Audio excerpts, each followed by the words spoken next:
Kalau diicip rasanya tuh nyelekit gitu. Kayak kamu yang sering nyakitin aku. Ye, kongres deh.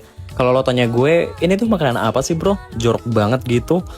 Jadi ini tuh makanan khas dari kampung gue, Simalungun. Ini nama makanannya Hinasumba, atau kalau di Simalungun disebut juga holat. Masakan ini nggak sembarangan juga loh kalau dibuat, karena ada satu bahan khusus yang nyarinya tuh harus di hutan belantara. Dan jarang banget sih orang Simalungun buat budidayain ini, karena pohonnya yang terbilang jenis pohon besar. Namanya tuh sikam. Makanan ini tuh sebenarnya simpel, cuman pakai ayam bakar, santan, lada yang sudah dihaluskan, serai yang sudah dihaluskan, dan beberapa bahan lain. Sikam itu sendiri diambil akarnya yang sudah tua dan merah seperti ini untuk membuat larutan santan, gotah atau darah ayam, dan bumbu lainnya tuh menyatu dan matang dengan sendirinya. Gue dulu keinget banget pas pelajaran kimia nih ya, kayak akar sikam ini tuh semacam ada zat gitu yang rasanya kuat banget.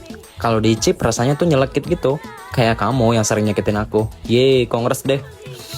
Rasanya